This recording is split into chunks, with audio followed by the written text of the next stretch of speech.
How the Grinch Stole Christmas by Dr. Seuss. Harry Who down in Hoover liked Christmas a lot. But the Grinch, who lived just north of Whoville, did not. The Grinch hated Christmas, the whole Christmas season. Now, please don't ask why. No one quite knows the reason. It could be his head wasn't screwed on just right. It could be, perhaps, that his shoes were too tight. But I think that the most likely reason of all may have been that his heart was 2 sizes too small.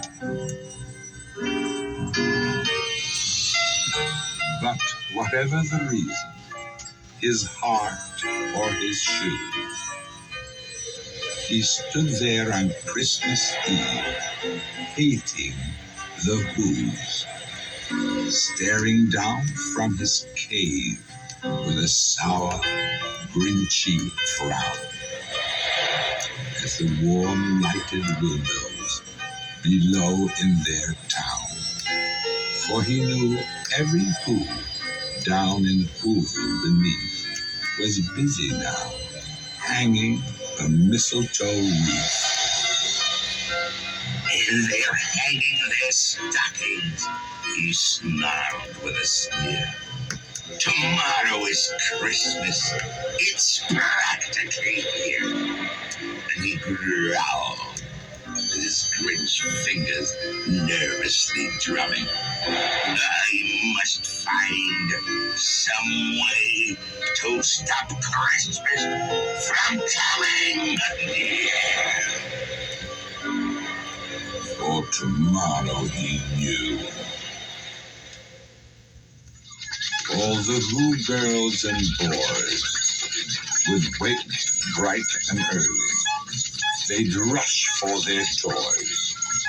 And then, oh, the noise.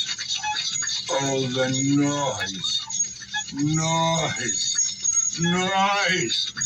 Noise. That's one thing he hated. The noise.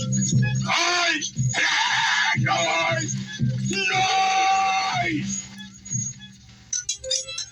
Then the Who's, young and old, would sit down to a feast, and they'd feast, and they'd feast, and they'd feast, feast. They would feast on Who pudding and rare Who roast beast, which was something the Grinch couldn't stand in the least. And then they'd do something he liked least of all. Every Who down in Whoville, the tall and the small, would stand close together with Christmas bells ringing.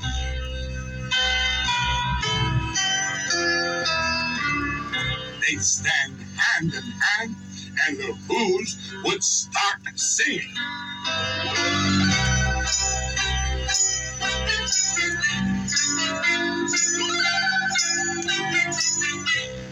They'd sing, and they'd sing, and they'd sing, sing.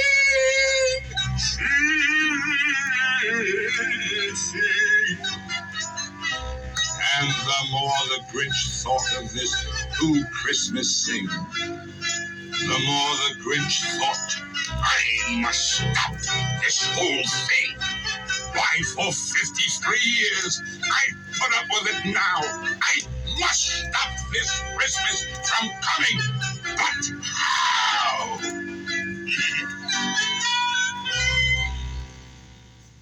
Then he got an idea. An awful idea. The Grinch got a wonderful, awful idea.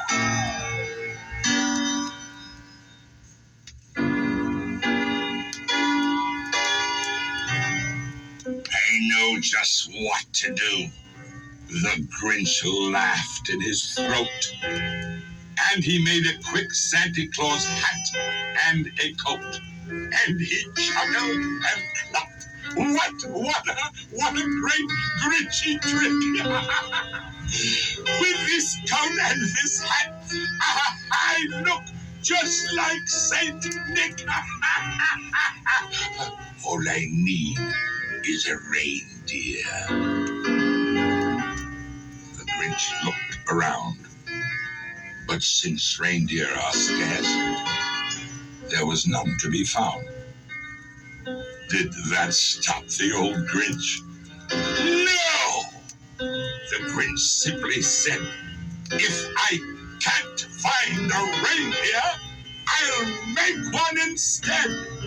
So he called his dog Max. Then he took some red thread and he tied a big horn on the top of his head. Then he loaded some bags and some old empty sacks on a ramshackle sleigh, and he hitched up old Max. Then the Grinch said, "Yeah!" And the sleigh started down towards the homes where the Who's lay a snooze in their town.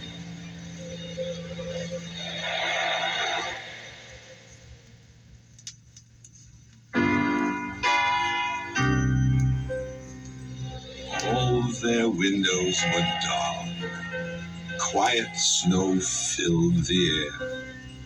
All the Who's were all dreaming sweet dreams without care. When he came to the first little house on the square, "This is stop number 1. The old Grinchy claws hissed, and he climbed to the roof, empty bags in his fist.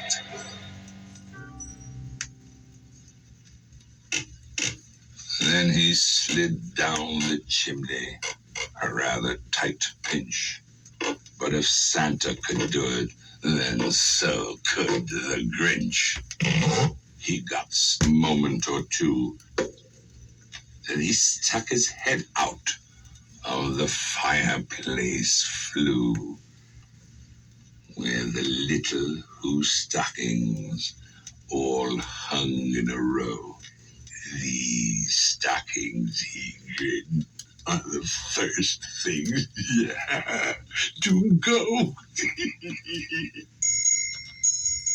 Then he slithered and slunk with a smile most unpleasant around the whole room, and he took every present. Pumpkins and bicycles, roller skates, drums, checkerboard, tricycles, popcorn, and plums. And he stuffed them in bags, and the Grinch very nimbly stuffed all the bags, one by one, up the chimbley. Then he slunk to the icebox. He took the Who's feast. He took the Who pudding. He took the roast beast. He cleaned out that icebox as quick as a flash. Why, that Grinch even took their last can of Who hash. And he stuffed all the food up the chimney in glee. And now, grinned the Grinch, I will stuff up the tree. And the Grinch grabbed the tree and he started to shove when he heard a small sound like the coo of a dove. He turned around fast and he saw a small who, little Cindy Lou who was not more than 2. The Grinch had been caught by this tiny who daughter who'd got out of bed for a cup of cold water. She stared at the Grinch and said, "Santa Claus, why? Why are you taking our Christmas tree?" Thought up a lie, and he thought it up quick. "Why, my sweet little tot," the fake Santa Claus lied. "There's a light on this tree that won't light on one side. So I'm taking it home to my workshop, my dear. I'll fix it up there. Then I'll bring it back here." And his fib fooled the child. Then he patted her head, and he got her a drink, and he sent her to bed. And when Cindy Lou Who went to bed with her cup, he went to the chimney and stuffed the tree up. Then the last thing he took was the log for their fire. Then he went up the chimney himself, the old liar. On their walls he left nothing but hooks and some wire. And the one speck of food that he left in the house was a crumb that was even too small for a mouse. Then he did the same thing to the other Who's houses, leaving crumbs much too small for the other Who's mouses.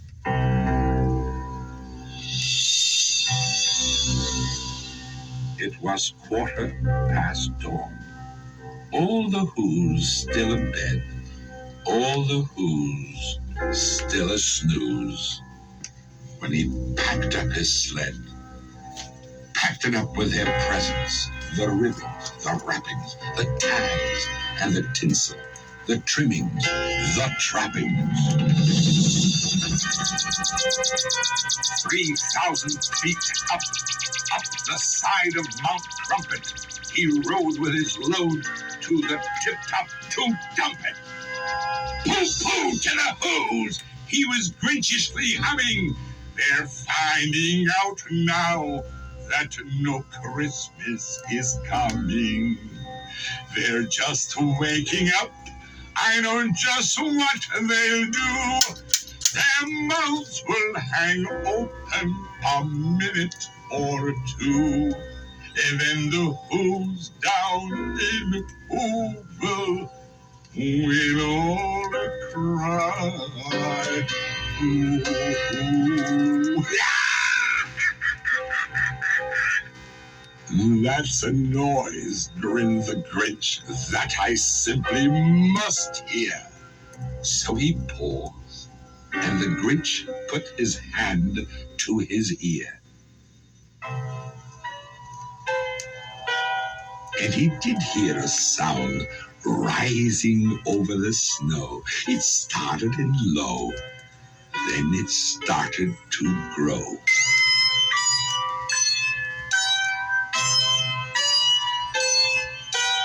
But the sound wasn't sad. Why, this sound sounded merry. It couldn't be so, but it was merry, very. He stared down at Whoville. The Grinch popped his eyes. Then he shook.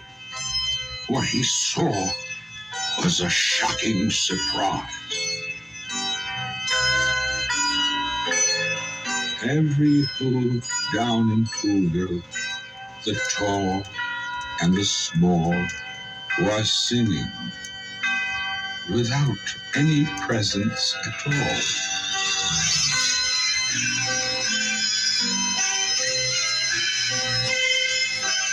He hadn't stopped Christmas from coming. It came somehow or other. It came just the same. And the Grinch, with his Grinch feet of ice cold in the snow, stood puzzling and puzzling. How could it be so? It came without ribbons. It came without tags. It came without packages, boxes, or bags. And he puzzled for 3 hours till his puzzler was sore. Then the Grinch thought of something he hadn't before. Maybe Christmas, he thought, doesn't come from a store. Maybe Christmas, perhaps, means a little bit more. And what happened then? Well, in Whoville they say that the Grinch's small heart grew 3 sizes that day. And the minute his heart didn't feel quite so tight, he whizzed with his load through the bright morning light. And he brought back the toys and the food for the feast. And he himself, the Grinch, carved the roast beast.